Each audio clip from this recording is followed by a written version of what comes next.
Bonjour tout le monde, soyez les bienvenus à cette liturgie qui nous rassemble au nom du Père et du Fils et du Saint-Esprit. Amen. La grâce de Jésus, le roi de l'univers, l'amour de Dieu le Père, le vrai berger et la communion de l'Esprit Saint soient toujours avec vous. Prions le Seigneur. Dieu éternel, tu as voulu fonder toutes choses en ton Fils bien-aimé, le roi de l'univers. Fais que toute la création libérée de la servitude reconnaisse ta puissance et te glorifie sans fin. Par Jésus-Christ, ton Fils, notre Seigneur et notre Dieu, qui règne avec toi et le Saint-Esprit, maintenant et pour les siècles des siècles. Amen. Alléluia, Alléluia. Béni soit celui qui vient au nom du Seigneur. Béni soit le règne qui vient, celui de David, notre Père. Alléluia, Alléluia.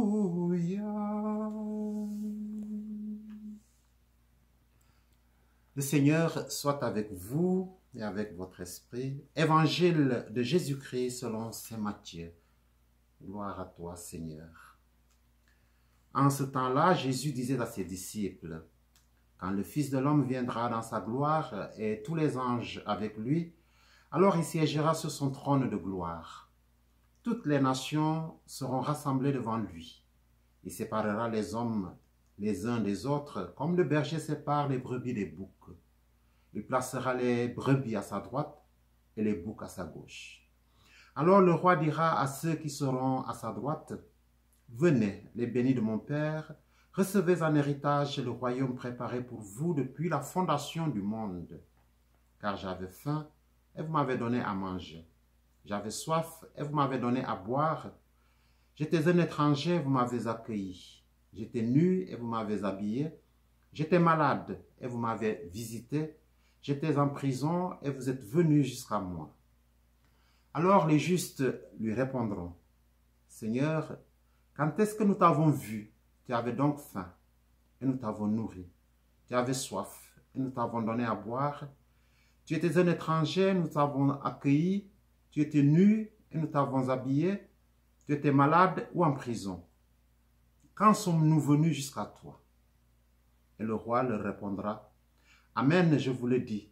Chaque fois que vous l'avez fait à l'un de ces plus petits de mes frères, c'est à moi que vous l'avez fait. » Alors il dira à ceux qui seront à sa gauche, « Allez-vous-en loin de moi, vous les maudits, dans le feu éternel préparé par le diable et ses anges. Car j'avais faim, et vous ne m'avez pas donné à manger. J'avais soif, et vous ne m'avez pas donné à boire. J'étais un étranger, et vous ne m'avez pas accueilli. J'étais nu, et vous ne m'avez pas habillé. J'étais malade, et en prison, et vous ne m'avez pas visité. » Alors ils répondront eux aussi, « Seigneur, quand avons-nous vu avoir faim, avoir soif, être nus, étrangers, malades ou en prison, sans nous mettre à ton service? » Il leur répondra, « Amen, je vous le dis, chaque fois que vous ne l'avez pas fait à l'un de ces plus petits, c'est à moi que vous ne l'avez pas fait. » Et ils s'en iront, ceux-ci au châtiment éternel, et les justes à la vie éternelle. Acclamons la parole de Dieu. Louange à toi, Seigneur Jésus.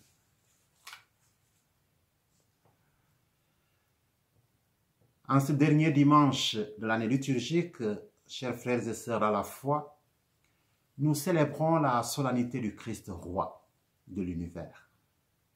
Cette fête nous donne de contempler la royauté du Christ, une royauté qui n'est pas telle que nous pouvons l'imaginer humainement, une royauté teintée de l'instinct de domination, du goût morbide du pouvoir et du luxe, et de ce qui l'amène à se conquérir par la force, à se maintenir par la violence et à se perpétuer par le crime et le massacre.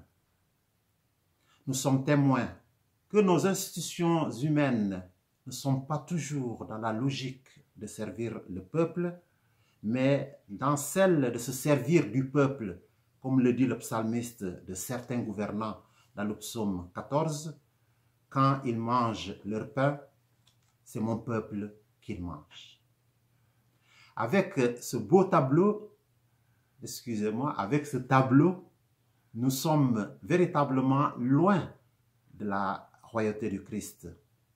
En effet, Jésus est roi, mais il ne se contente pas de séjourner dans son céleste palais, en sécurité sous la garde de ses anges et de ses archanges. Il n'entreprend même pas de venir sur terre pour exhiber le faste divin aux yeux des hommes ébahis, mais il fait entrer sa divinité dans l'être humain et dans l'existence terrestre, l'exposant ainsi à toutes nos fragilités. La faim, la soif, la nudité, l'exil, le pardon et même la mort. Oui, Jésus épouse les conditions humaines les plus basses, au point que personne ne puisse avoir honte de soi devant lui.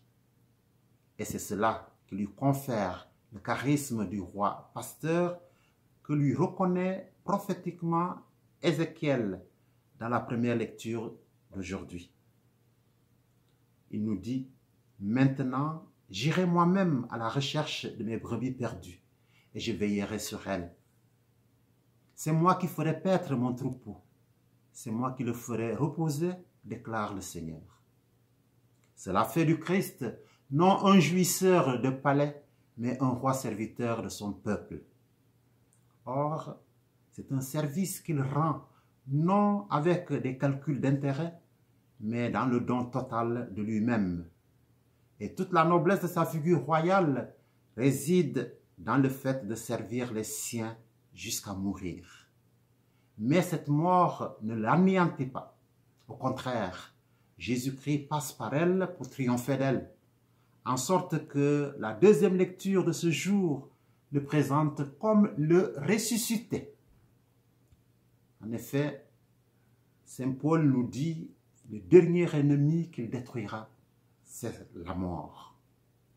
Là encore, la noblesse de sa figure royale consiste à faire bénéficier à son peuple, à nous, de cette victoire par laquelle il lui accorde la vie éternelle.